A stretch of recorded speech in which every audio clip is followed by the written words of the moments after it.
Alright, we're back. It is 4 December. We're going to keep going down the timeline here. And now it says here, Oswald's fingerprints were not found on the brown paper bag. And we're going to get into this real quickly. You know, this seems to be the main focus of the Warren Commission's case. That Oswald was seen by Wesley Frazier bringing the paper bag to the school. The paper bag was found near the sniper's corner where the shots were fired, and therefore Oswald brought the weapon in the paper bag. But there's lots of problems. For instance, we went over yesterday the dimensions of the rifle, 37.1 inches total length from the butt of the weapon to the end of the barrel.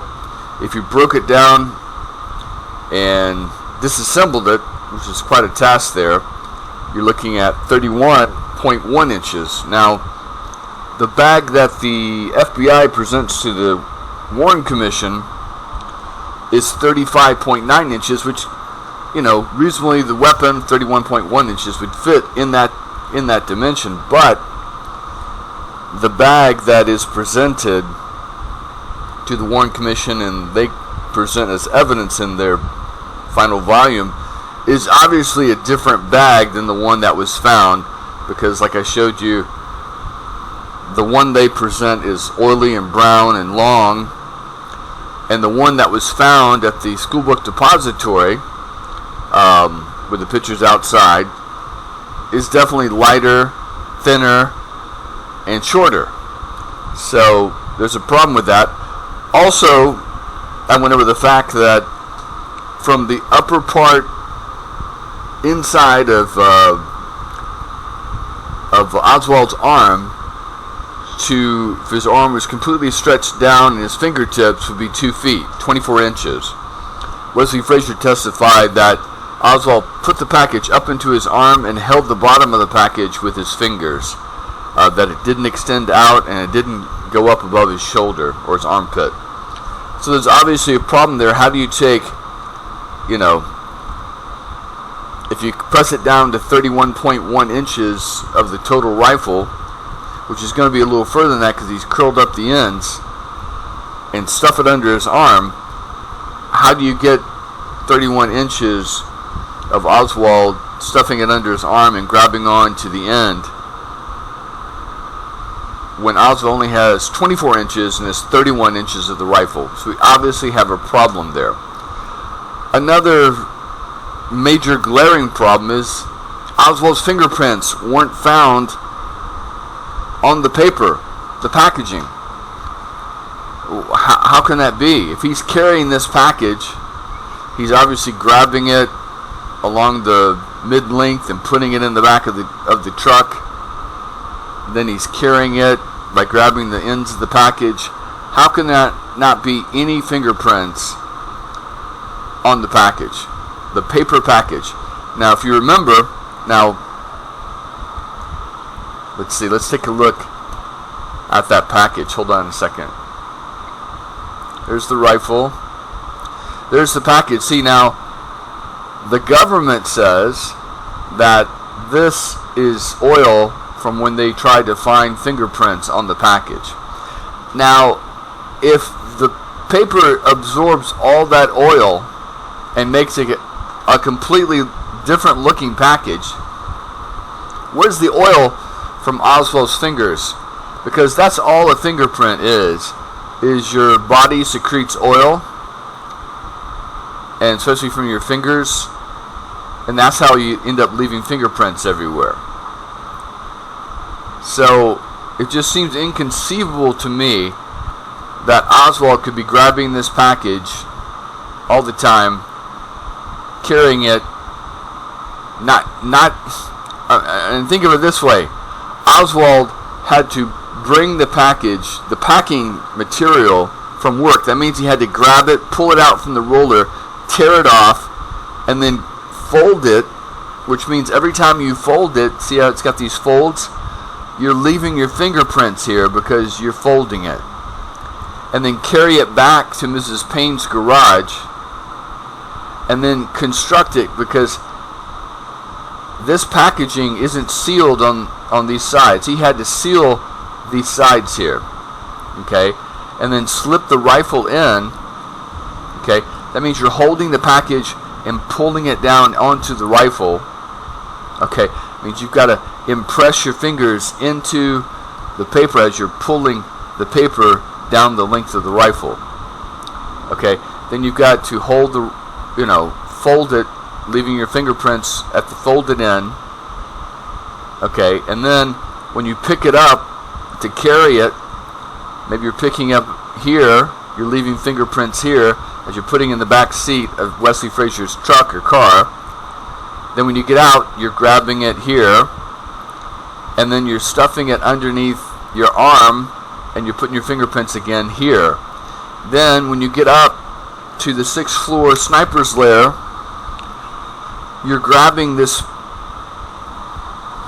packaging and pulling it off the rifle. So you're leaving fingerprints as you're pulling it off. Then it was found and folded up again in half in the corner, according to the police we're about to read. So your fingerprints again would be on there as he's folding it up and leaving it there. So how could Oswald not leave one fingerprint on this packaging after all that work? That's impossible. It's just absolutely impossible. Did Oswald go back and wear gloves and clean off, wipe down with alcohol or something the prints? I don't know. You'd have to be, did Oswald have a magnifying glass and was looking all over the packaging and trying to smear or remove his fingerprints? I don't know. And for that matter, there were no fingerprints found on the rifle. Okay? Alright? And no fingerprints found on the cartridges or the ammunition. Okay? Well, let's go over that. Hold on one second. Alright. So, a bullet, in case you don't know it, with this rifle, let's see.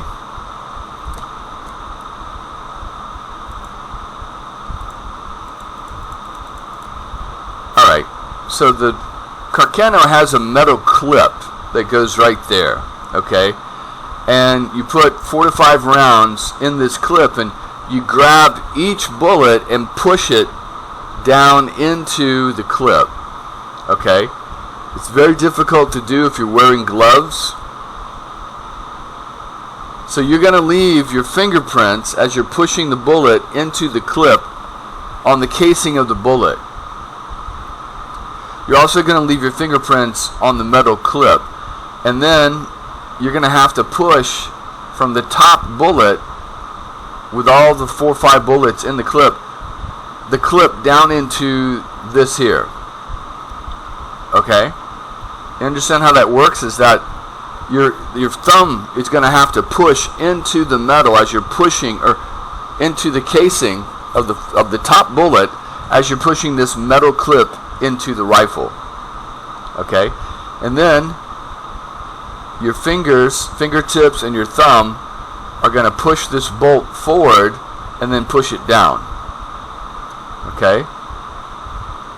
Then your left hand is going to be holding it here and leaving fingerprints on the stock.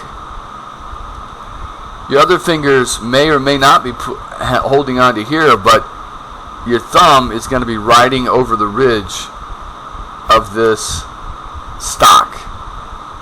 And if all of that fails and doesn't leave fingerprints, your finger is going to have to pull that damn trigger. Boom.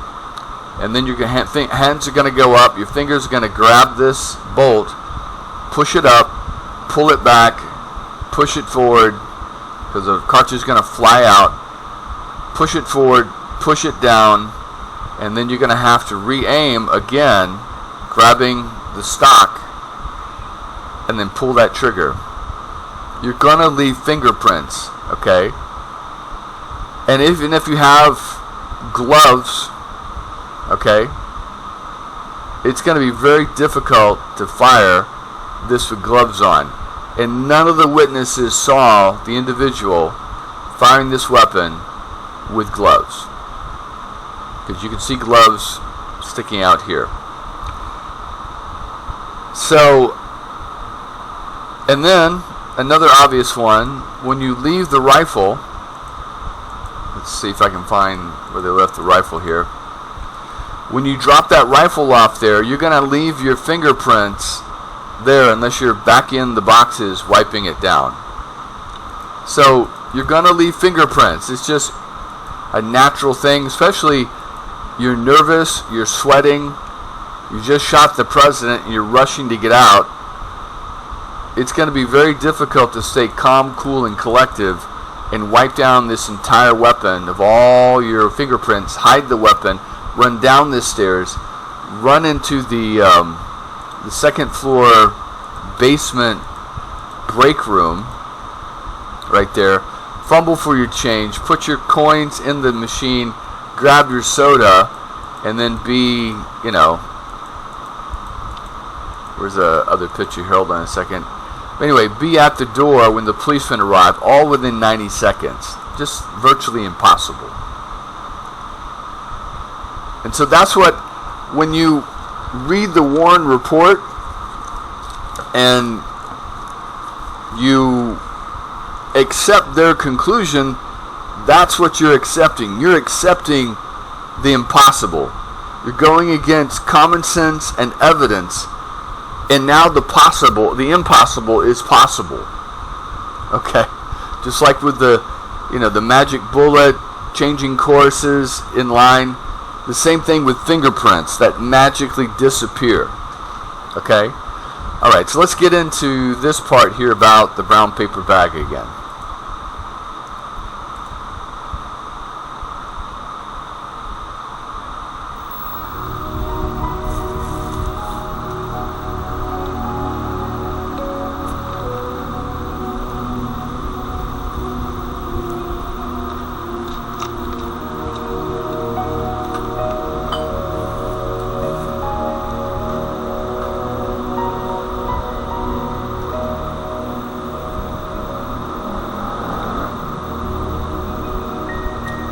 That's where they're saying the bag was found, but there's no picture of it.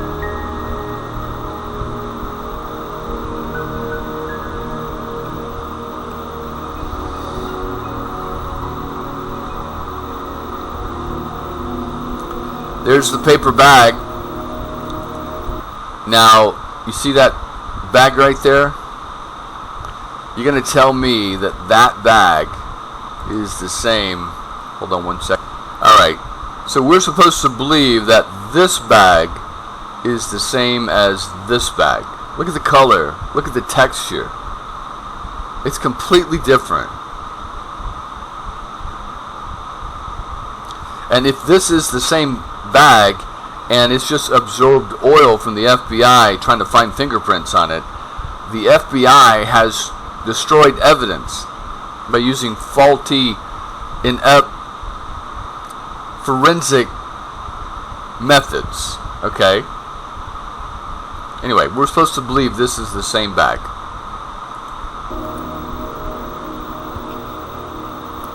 There's Detective Marvin Johnson, who said he saw the bag in the corner.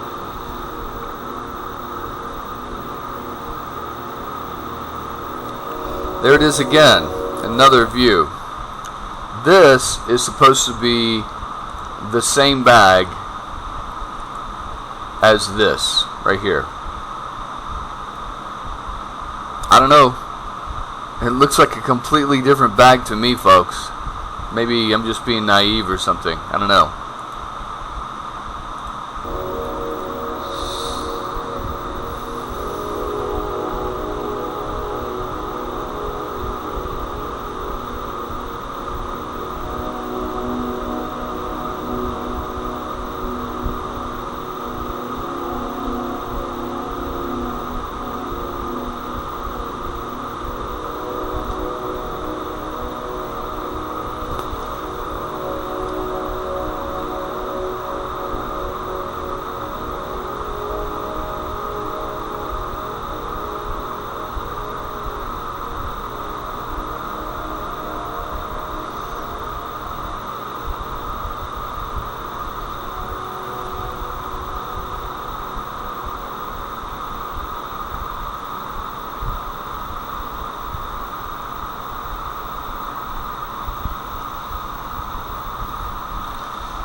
let's back up just a little bit.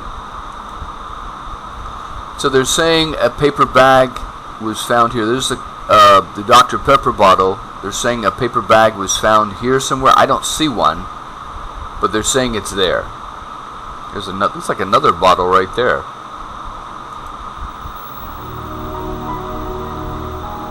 There's one, a bottle right there.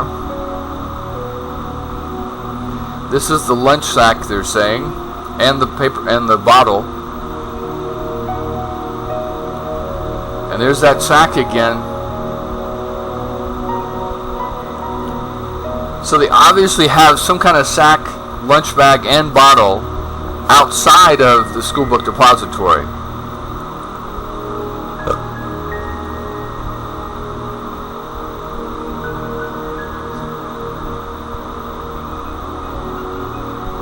But they never photographed it inside the school depository.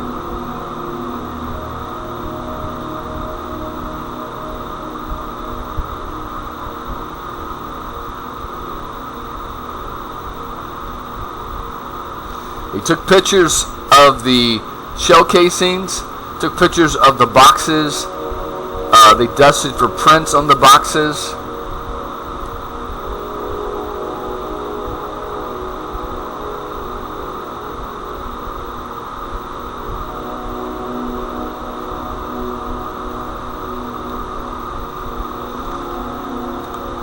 And see, this is where they're saying the sack was, but there's no picture of it. They took pictures of the shell casings and the boxes, but they couldn't take pictures of the damn bag on the floor in the corner. This is their case, okay? This is mainly essentially their case. That's how Oswald got the weapon into the building. But they don't even have a picture of the bag. But they knew the bag was important enough to bring it down as evidence. But then again, you got to wonder to yourself, at this early stage, okay, if they don't know that the paper, the lunch bag and the bottle were used by the assassin, how would they know that this paper bag has anything to do with the assassination? Or they haven't even found the rifle yet, okay? So how do they know that this paper bag in the corner, okay, has anything to do with the rifle that they haven't even found yet? They won't find the rifle for another 20 minutes or so. But they come up and they guard this corner with this paper bag. The crime, Mr. Ball gets there, doesn't take a picture of the bag. They pick it up and take it outside.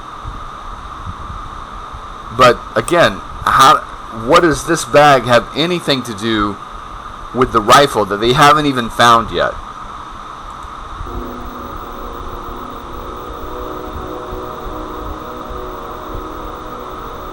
So you can see them there photographing in the sniper's nest.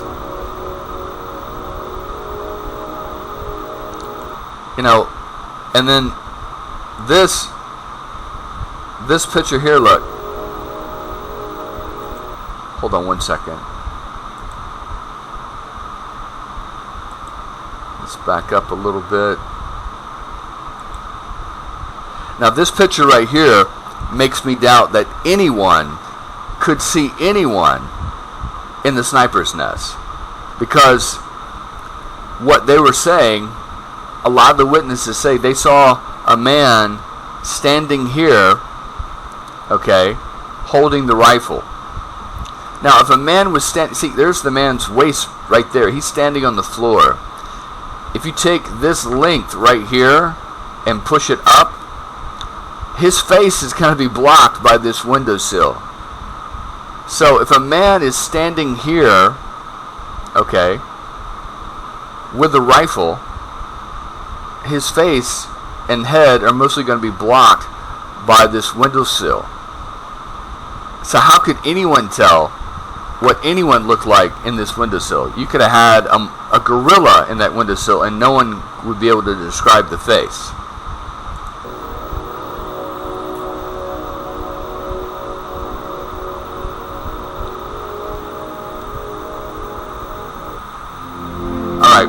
This is a completely different issue. We'll go into this one first after we finish here. So basically what it's saying, there was a package that was found on December 4th, 1963, in Irving, at the Irving Post Office, that was in the dead letter bin, addressed to Lee Oswald, to a non-existent address, 601 West Nassau Street, Dallas. Okay?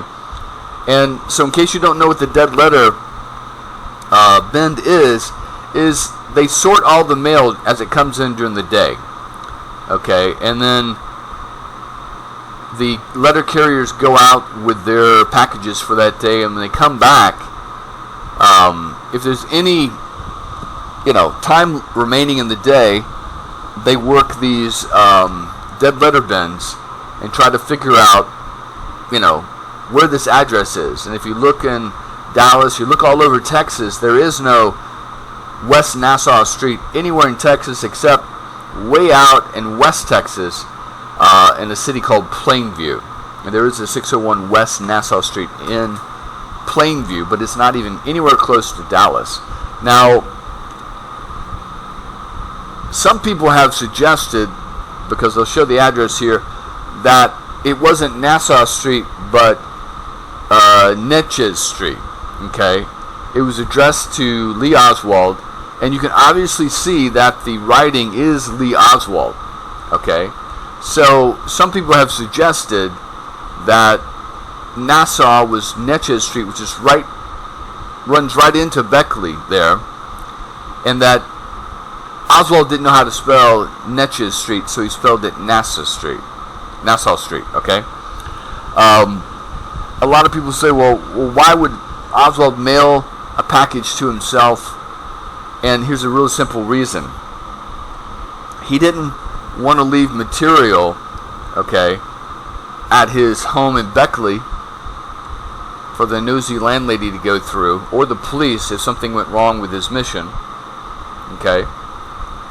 He didn't want to leave material or packages or paper or instructions or whatever, or money or whatever it was, at Mrs. Payne's address in the garage for Miss Nosy Payne to go snooping around in. And here's another thing. If you don't think Mrs. Payne didn't know that he had a rifle, you're full of crap. Mrs. Payne was a very nosy person. Oswald was gone 5 days out of the 7 during the week.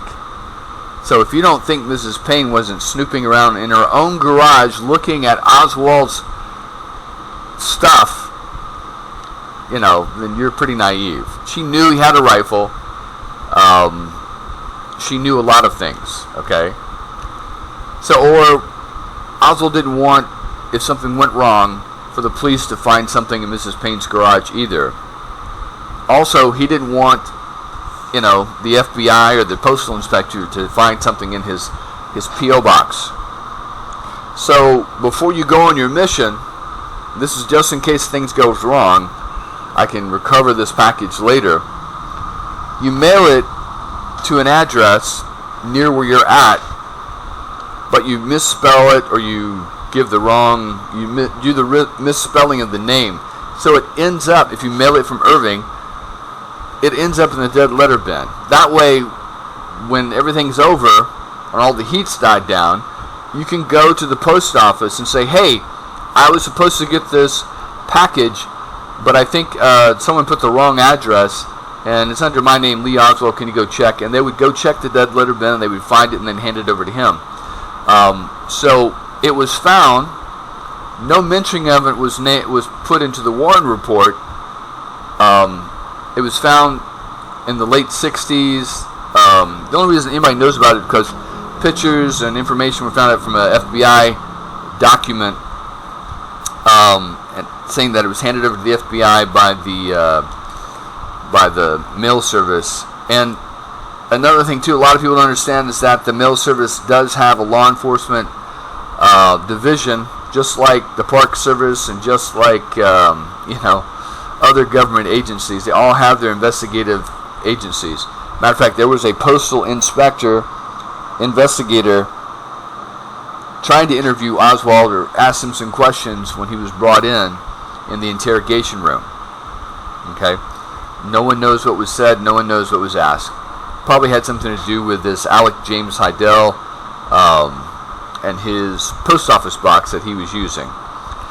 And so this package was never mentioned until these documents showed up in the late 60s. The package disappeared. No one knows what was found in the package. There's just pictures of it. That's it. But this would be a good way for Oswald to send him hide some documents or information that he didn't want anyone to find in case he got caught, and then he could retrieve it later after he got out.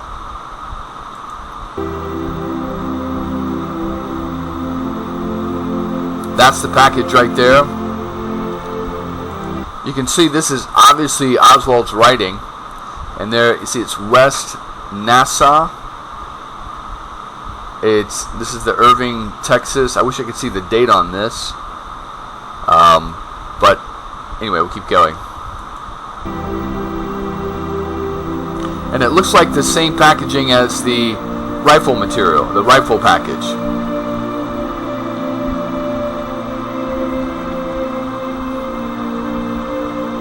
See, there it is. Now see how that it's West Nassau Street. Very interesting.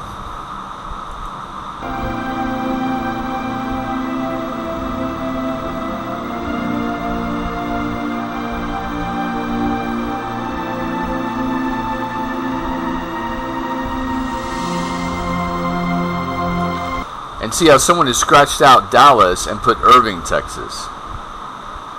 So I don't know if the postal people did that or what.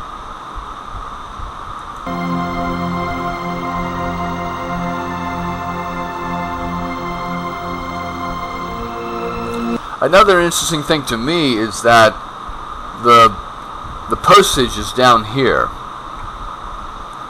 Okay. You know, in America, the postage is usually up on the upper right. The return address is in the upper left, and then the dead center or to the right a little bit is going to be the to address. But for some reason, this one, the postal fee is down on the bottom right there. I don't know. Maybe they did it differently back then.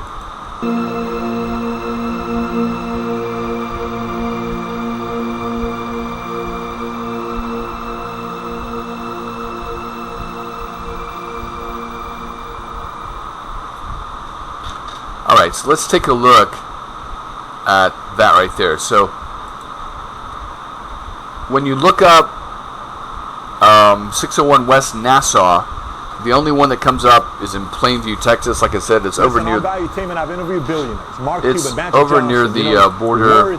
Glory Allred, Robert. It's over near the border of New Mexico. So that's obviously not it. But some people have mentioned that Oswald didn't know how to spell Natcha. It would be Nassas, and he would spell it like Nassau. He was spelling it phonetically. So, if you look at this address, though, it's pretty good because right here is where Oswald was staying. This intersection splits up, and there's Natchez, and then right there is 601. Now, if you think about it, if you wanted to get a package to Oswald, or if Oswald wanted to send a package to himself and not be, seen by the U.S. Postal Service, not be seen by Mrs. Payne, not be seen by the nosy landlady, he could send it to a cutout or someone who's being paid by the government to pick up packages or receive packages at this address here. And one thing I want to say about this neighborhood here is where this area is Oswald is living. Okay. So let's just get some geography real quick. I'll go over this another time later, but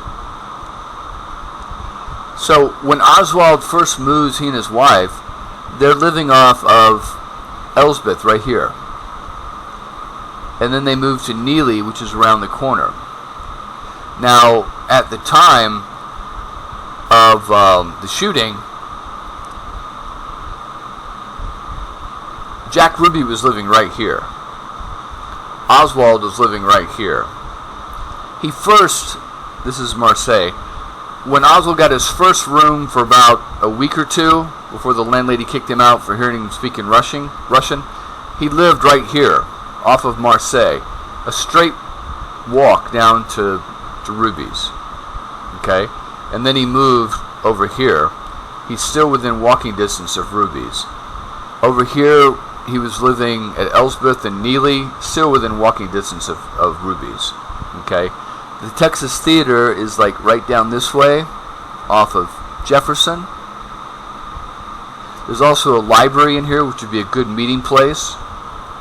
When Oswald supposedly shot Tippit, it was right here at 10th and Patton, which is, I think, about right there. And if you draw a line from his boarding house to Ruby's, it's like he was on his way to Ruby's, just like he had boarded the bus. And this landlady here saw him get on the bus at Eckerd and Elm downtown, a block from Ruby's Carousel Club. So, you know, whether you believe Oswald shot Ruby or shot Tippit or not, someone was on their way to Ruby's. Now, some people have said that this is, another person that was working for Ruby, possible, that shot, Tippit, and then Oswald had gone down here. But anyway, we'll get back into this. But also another interesting thing is that Madeline Brown, who said she had an affair with Johnson, was living in a house that she said that Johnson was paying for. I don't know the exact address on me right now, but one time I looked it up, and it was right off of Jefferson over here. So you got 3 people, and then also you got to include Tippit. Okay, because some people said that Tippit had the girlfriend that was living over in here, and that's why he was always in this area. So you got Madeline Brown, you got Oswald, you got Ruby, and Tippit, all living in this same section of town here. Very interesting, huh? Anyway, so we'll get into this other thing. There's the package again. Now, if you look at, let's see, hold on a second. There's Oswald. That's obviously Oswald's writing right there. So he sent a package to himself. But let me show you something. All right, now these are samples of Oswald's signature. Here's a good one right here. Let's take a look.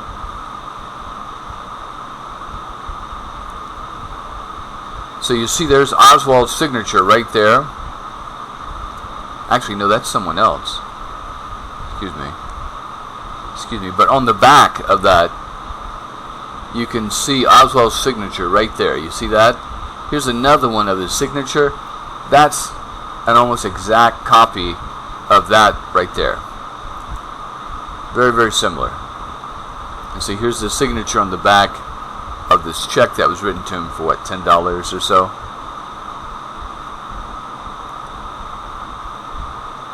Let's take a look at his card here. You see how, I don't know if you can see that. If I can blow that up, hold on a second. See his ID card? You see how that L kind of loops like that? And then the O kind of loops and comes back to start the S. See how it loops. Very good. So it's obviously Oswald sending a package to himself.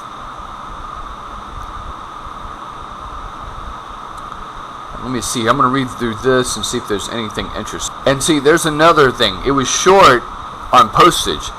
So that would make sure that the package would stay at the post office and not get delivered.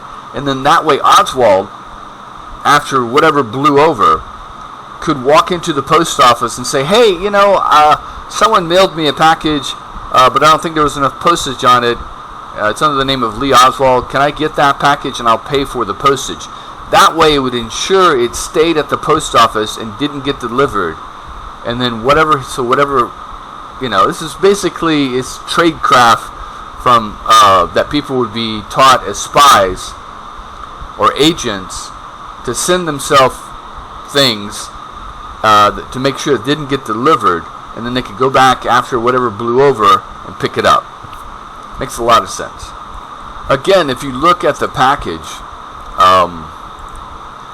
it's cut from the same material as the package that was supposedly they found at the schoolbook depository that the rifle was in. Now, I'm sure they would have dusted this for some kind of fingerprints. And again, about the fingerprints, the one thing I didn't emphasize, and I forgot, is that there's no evidence of Oswald's fingerprints being found on the weapon, being found on the paper sack, the paper package, or this package. And I've looked everywhere and I can't find anything. Doesn't mean that something doesn't exist, but here's the main point. If there was fingerprints of Oswald on the weapon, on the package, on the bullet casings, on the scope, Oswald's got to sit there and sight that scope in. So he's going to be touching that scope also. If there was fingerprints of Oswald on any of those items, don't you think the Warren Commission would be screaming it from the top of their lungs? I mean, they spent all this time talking about Oswald's teeth and Oswald's mother and, friends that Oswald had when he was a child, and all this unnecessary thing that doesn't prove anything, to their case, but they leave out that, yeah, we found Oswald's fingerprints on the rifle, on the package, on the carton near the window. They don't find Oswald's prints anywhere. Don't you think? I'll just say it again. So when you're making a case as a district attorney in front of a jury, the opening statement, you're going to mention your key evidence points that you're going to go over. And their key evidence points would be, we found Oswald's fingerprints on the rifle, on the scope, on the bullet casings, on the trigger, on the butt. Oswald's sitting there assembling that rifle, putting it together. His hand fingerprints would be on the rifle barrel as he's holding it. Okay, where's the screwdriver that Oswald needed to screw in, to connect that rifle butt to the rifle barrel? Where's Oswald's fingerprints on the screws? Where's the screwdriver?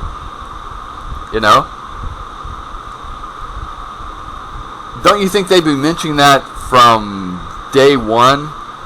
We found this here, and then they would have gone into more detail in the case if they were presenting it to a jury, and then they would have gone into at the conclusion, and then the rebuttal. Okay, they would have gone in and said, again, Mr. Juror, don't forget, we found Oswald's fingerprint on the trigger, on the bullet casings, all 3 bullet casings, on the clip of the magazine. But nowhere, anywhere do they mention that. Okay? And I'm saying juror because I'm saying if they brought it to case, damn sure that's what they would have said. So this is what the Warren Commission report is, basically, is a trial by the prosecution without the defense rebutting anything. So they can go for broke, they can say whatever, and there's no one there to rebut anything or challenge anything in the jury's mind that they found. So they could just throw shit out, throw stuff out there, okay, but they don't even do that. Here's your one opportunity. You don't have anyone challenging anything you're saying because it's a one-sided prosecution and trial, with the American people as the jury. But you don't even mention that Oswald's fingerprints weren't found. I mean, if you found them, you damn sure would have mentioned them, right? Think about it.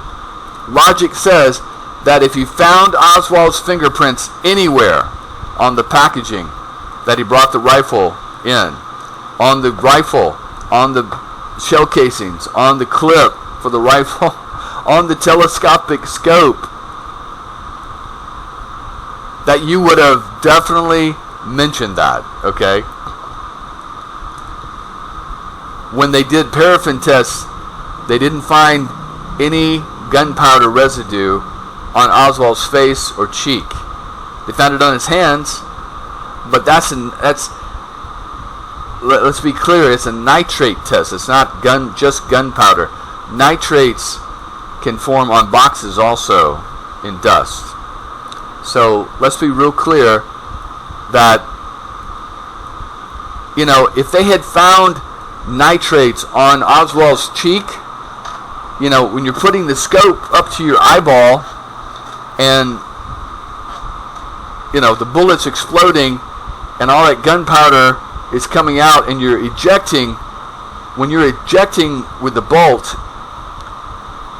that cartridge, the cartridge is going to go up and to the right, and then bits of nitrate powder are going to come flying out of that weapon and going to land in your face and on your body. But there's nothing. When you fire that rifle, it's going to splash that nitrate through the bolt up into your face, onto your cheek, onto your chin. They found nothing. Don't you think if they found fingerprints or nitrate traces on Oswald's face, they would have shouted it from the rooftops? Because here is the proof, Mr. Juror, that Oswald was holding the rifle because his fingerprints are there, and that he fired the rifle. Because it's one thing to hold the rifle, it's another thing to fire the rifle. Okay? Any idiot could bring the rifle up to the 6th floor or hold the rifle at home. But it's another thing to be found that day with the nitrates on your face from firing the rifle. I mean, this is their case. This is what they said Oswald did, but they don't present any evidence showing fingerprints or nitrate on Oswald's face. Why? They got a one-sided case. They can say anything unchallenged that they want. They could have lied about it, and no one would have been there to challenge it. And they, believe me, they did lie about a bunch of things. We'll find out here. Or they steered the case in one direction without any correction from, or any rebuttal, or any, hey, objection, Your Honor, objection. You know, they had an open court case with no defense team sitting at the other table in this Warren Commission report. The juror, the American people, were their captive audience. They could say whatever they wanted to. Okay? And there was no one to challenge them. So, don't you think if they had Oswald's fingerprints on the rifle, on the bag, on the cartridges, on the clip, they would have said it. They would have showed it. They would have hammered it home with half the fucking volumes would have been about his fingerprints and the nitrates found on his cheek. But all they do is after, the Dallas police can't find anything on the rifle. But when the rifle goes to the FBI, it comes back with a palm print of Oswald. Only a palm print. You got the FBI, the best forensic, detectives in the world, and the best crime lab in the world, and all they can find on Oswald on the rifle is a palm print of Oswald.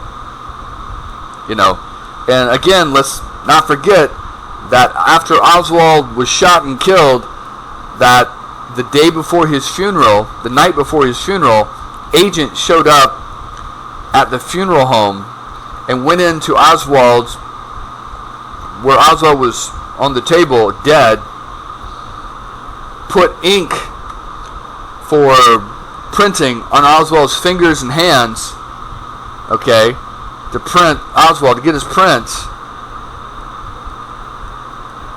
and left all that there for the funeral parlor director to clean off. He said it took him a long time to clean off the ink that they had left. So it wouldn't take much to transfer a palm print from Oswald's dead hand onto a card and then transfer that card onto the rifle. So there's another thing. If the FBI, with their best guys and their best lab in the world, can't find Oswald's prints on the rifle, on the scope, on, the stock, on the barrel, if you're holding the barrel before you put it into the stock, your fingerprints are going to be maybe on the bottom of the barrel, and when you put that barrel into the stock, you're not going to be able to clean that off unless you're up there, Oswald's, cleaning off his fingerprints from the entire barrel before he's putting it together with the stock, which is taking him longer to put the rifle together while his coworkers are running around tearing up the floors just one box away from him. I mean, think about the improbability of all that. I'm just mentioning the obvious. I'm not a legal expert. I'm not a forensics expert. I'm not a police detective expert. Not in the least. Not even close. But I can put two and two to fucking together. I can put common sense together. And I tell you, the Warren Commission, again, I don't know how to emphasize this. This is the Warren report. You're in a courtroom with a judge that's silent. It doesn't challenge anything. You don't have a defense team to challenge anything or rebut anything. They're disappeared. You've got a captive audience, a jury, okay, the American people, and you can present whatever you want, unchallenged. There's no judge to say, no, that's not admissible.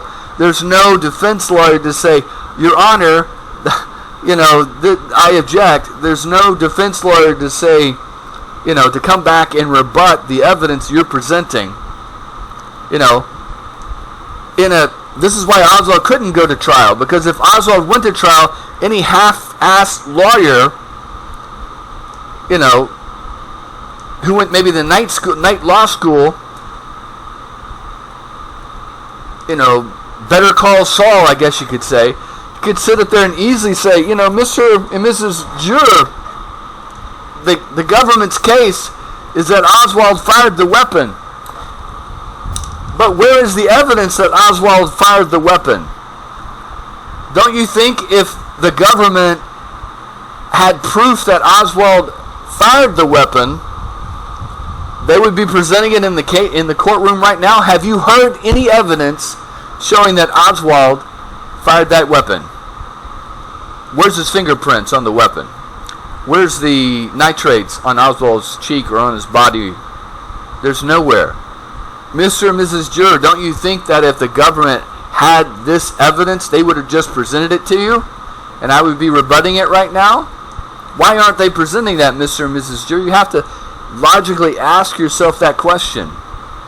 Better Call Saul would be sitting up there just tearing the Warren Commission, their lawyers to pieces, Mr. Arlen Specter and Mr. Liebler.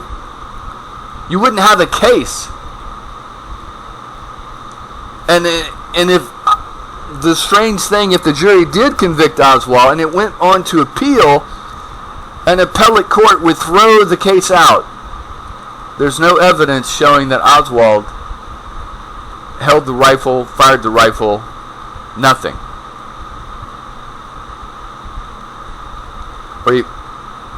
It doesn't exist. I'm telling you, you have to think of these things. So what the government has done is they've taken bits and pieces of flimsy evidence and strung it together because, what else is there? Or if Oswald was carrying a package and then that was found near the sniper's window, but there's absolutely no photographic evidence showing that was found there, and the weapon was found on the opposite side of the building, but there's no fingerprints on the weapon, no fingerprints of Oswald on the weapon casing, the cartridges, the paper bag. The government said that Oswald brought the weapon to the building. They're just stringing all this together and just throwing it to you and say, well, there's no alternative. This must have been what happened, even though our evidence is pretty slim. Again, I don't know how else to emphasize this, that if Oswald had gone to trial, he never would have been convicted. A good Better Call Saul lawyer could have just ripped this case to shreds. And I'm not even a legal expert. I'm just saying from common sense. If I was a juror sitting there looking at this going, okay, you're saying that Oswald brought the gun in the package, but where's his fingerprints on the package? And I'd be one of those jurors in there with the 12 angry men yelling at each other, going, well, where's fucking Oswald's fingerprints? What the government says it happened, that must be the way it happened. Would be the other jurors saying that, okay? Maybe 6 jurors. And then the other 6 of us guys were, well, okay, if the government said this happened, where is Oswald's fingerprints on the package that he brought the weapon in? Where is Oswald's fingerprints on the weapon, on the stock, on the bullets, on the clip? Oswald wiped down everything? Oswald was wearing gloves everywhere?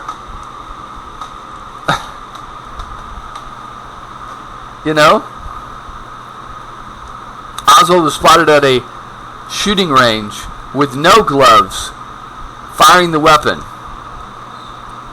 loading the clips, sighting the weapon. Is Oswald such a great cleaner that he was able to clean that weapon completely, all parts, after firing it at the range?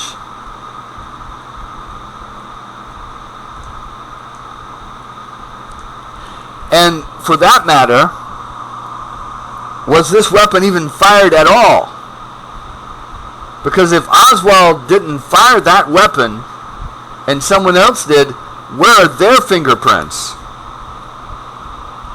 You got to go another step beyond that and say, if this weapon was used at all to shoot the president, and Oswald's fingerprints aren't there, where are the fingerprints of anyone?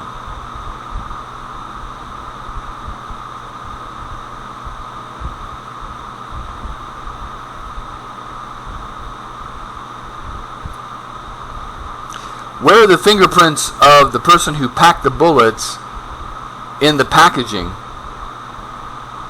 before they were wrapped and sold on the bullets, if Oswald's fingerprints aren't there?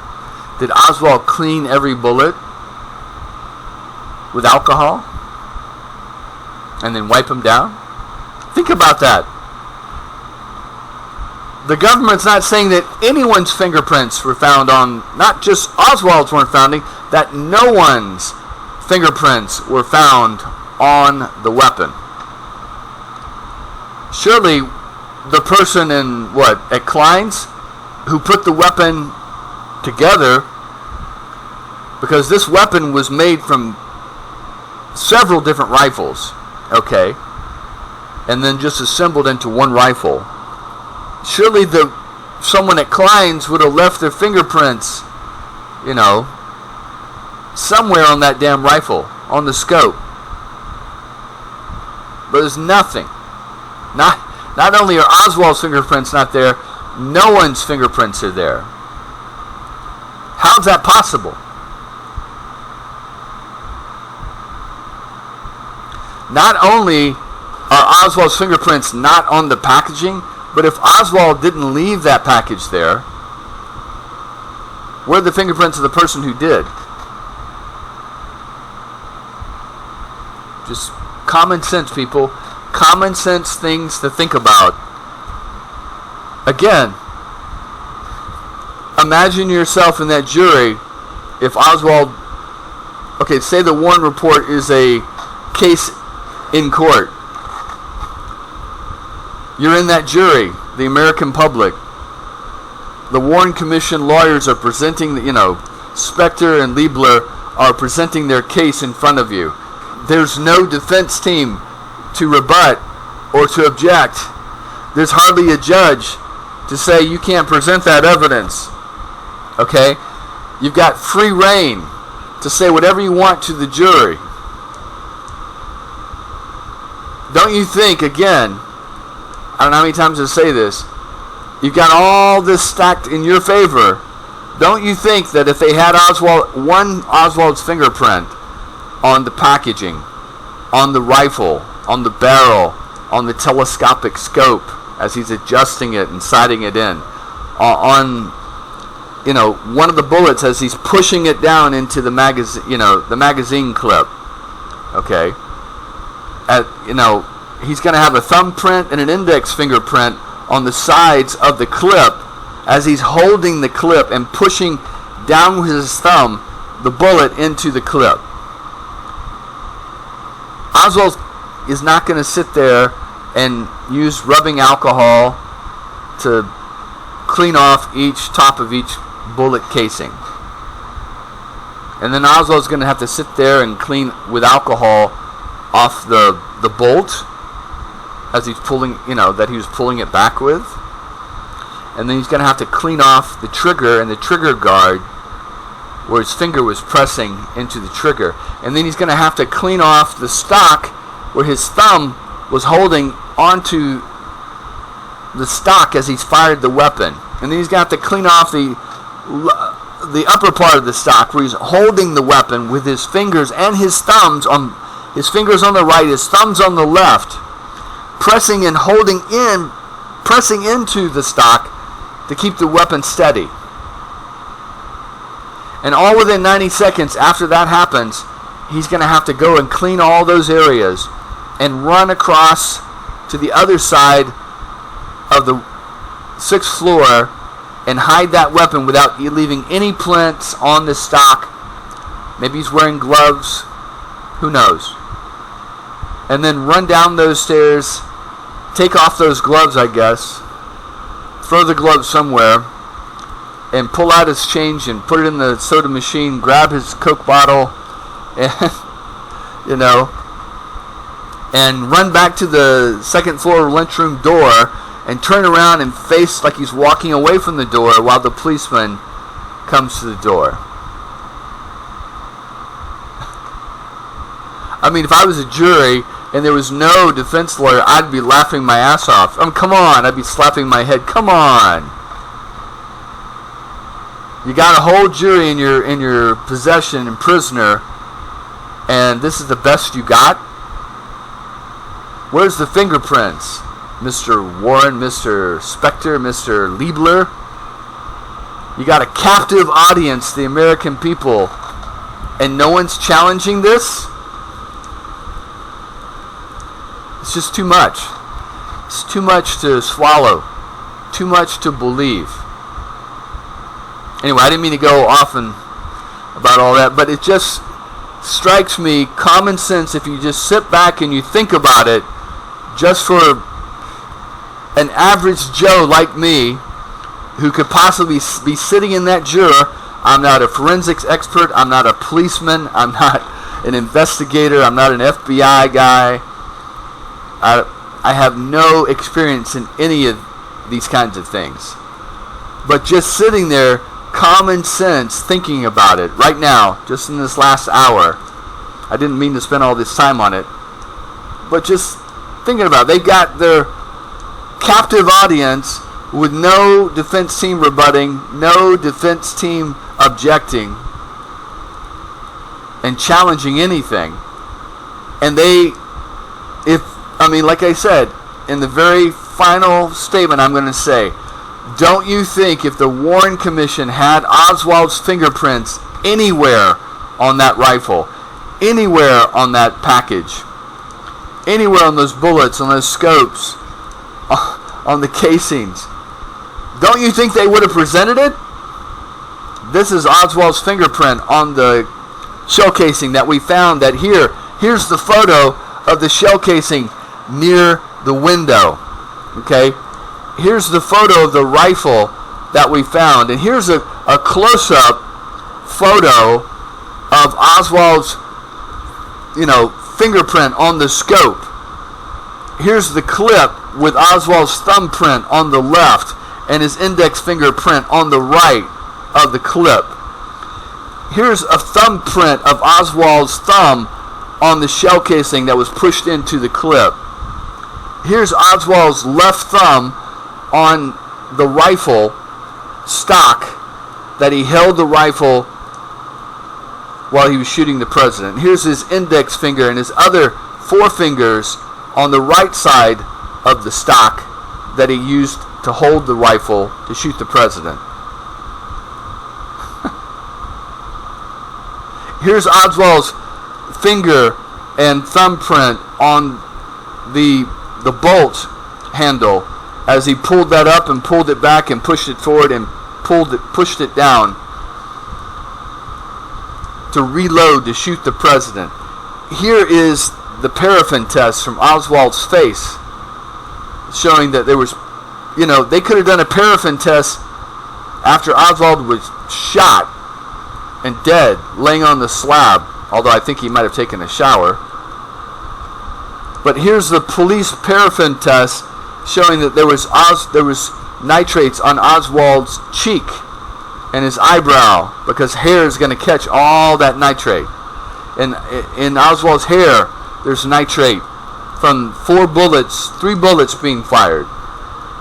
Here, Mr. Juror, it's conclusive evidence that Oswald fired that rifle, and here's the rifle that was found, and here's the shell casings that was in the,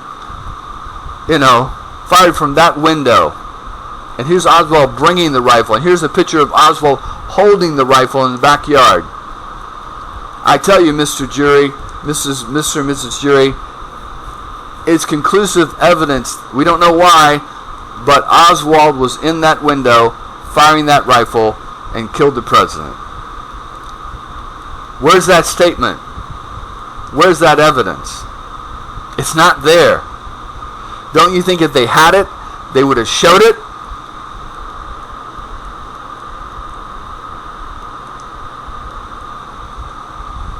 I leave it up to you, Mr. and Mrs. Juror. Would you buy this fucking car they're selling?